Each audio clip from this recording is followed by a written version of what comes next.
Shivananda Vani. Hope you are enjoying these episodes. Videos अच्छे लगते हैं तो लाइक का बटन ज़रूर दबाएं और वीडियोस को अपने दोस्तों के साथ शेयर ज़रूर करें। तो चलिए शुरू करेंगे आज का एपिसोड। आज के एपिसोड में महाराज संध्या, गायत्री, ये सभी के बारे में बात करेंगे। तो सबसे पहले हम शुरू करते हैं। First is, how should we practice japa? Now, that's the first point Maharaj is going to discuss. And then he will discuss pranayam, sandhya, the Gayatri mantra, and lastly he will discuss a devotee's confession and Mahapurushji's words on comfort. So, first and foremost, what the devotee confesses and how Mahapurushji comforts him. Now, let's go on. Place is Belur Math.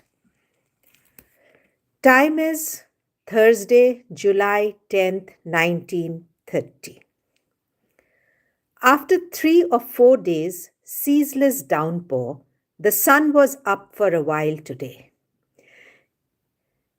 It was Guru Purnima. Many devotees came to the monastery and several had been initiated. In the afternoon, Mahapurushji was sitting on a chair in his room. Many of the devotees came and saluted the Swami, and he too affectionately made inquiries about their well-being. The newly initiated devotees dropped in and took their seats. They had some questions to ask. One of them asked, "Maharaj, is there any definite rule as to how many times we should do japa every day?" Mahapurushji: "No, there is no definite rule regarding that. The more you repeat the name of the Lord, the better. Of course, if someone wishes to repeat the name 5 or 10,000 times, he can do so with great devotion, keeping track of the number. And that would be very beneficial." So what is the most important point? Important point is that he can do it with great devotion.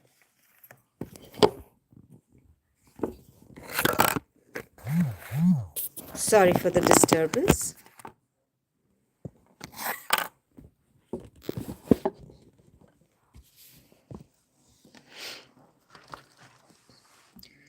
Devotee. What does the devotee say then? If I feel like doing the japa while walking, I do so. Mahapurushji: "Surely you may. Japa is taking the name of the Lord. It is something you can do whenever you wish. Under all conditions and circumstances, you can repeat the name of the Lord. Japa is not restricted as to time and place. Of course, one should repeat the name with devotion. Then alone will one have joy and peace in one's heart. Whenever there is genuine desire from within, one can do japa, whether for 10 minutes, half an hour or more. Do not force yourself. Forced practice will not do much good. It is all a relationship of love. The relationship the devotee has with God is one of love. It has nothing to do with force.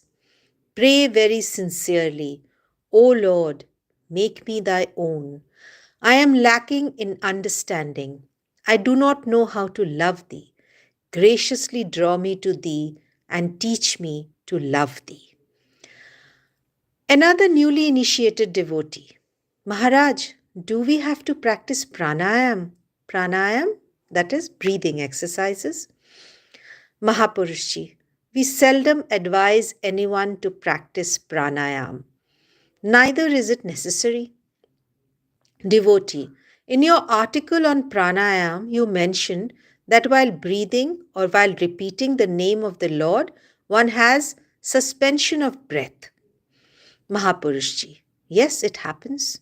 If one repeats the name of the Lord with devotion, The mind gradually becomes quiet and there is spontaneous control of the breath.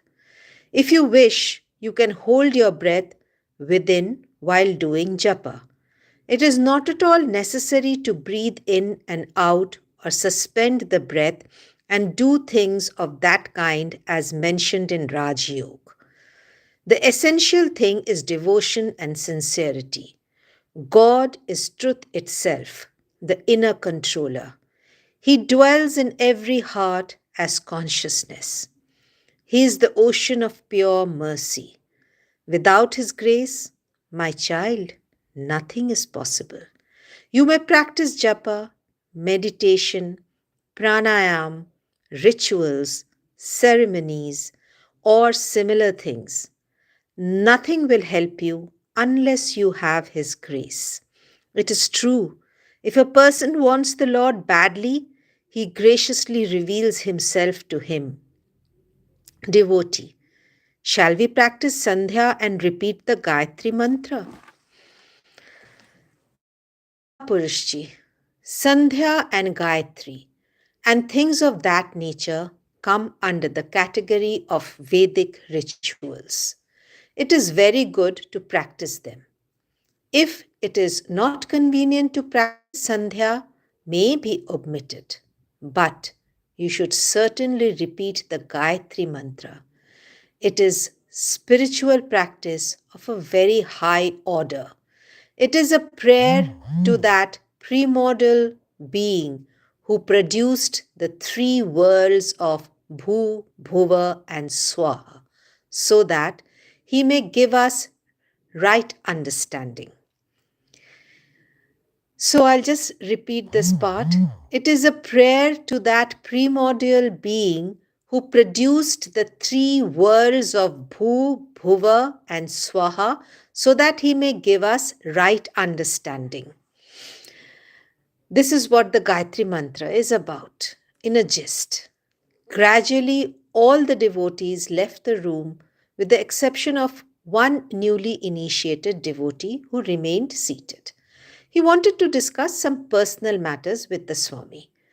Finding Mahapurushji alone, the devotee gently said what he had in his mind. Maharaj, I have done many awful things in my life. I am a great sinner. Kindly accept me as your disciple and be gracious to me. Otherwise, what will happen to me? I am afraid you too will condemn me if I tell you all the sins that I have committed in my life. Saying this, he stopped for a while.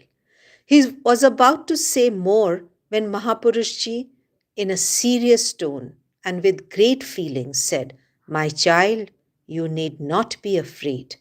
From today, you are free from all sins. Have faith in this. So long as Sri Ramakrishna has drawn you to him, you have no reason to be afraid, my child. Now you have become his. The Master is the ocean of selfless mercy. He is kind to those who are lowly. He is the Redeemer of souls. You have taken refuge at His feet. From today, you have a new body. You are reborn. You are no longer a sinner, my child. From today, you are one of His children and servants. Do you understand me, my child? The Master has taken you in His arms, shaking the dust and dirt from your body. From now on, forget all your past misdeeds. Never cherish those thoughts in your mind anymore. Repeat His name joyously and with great devotion. Your life will be sweetened. Devotee, I cannot change the tendencies of the mind yet. Please bless me so that I can control my passions. Mahapurushji, of course, you have my blessings. But you will have to exert yourself too. You have children.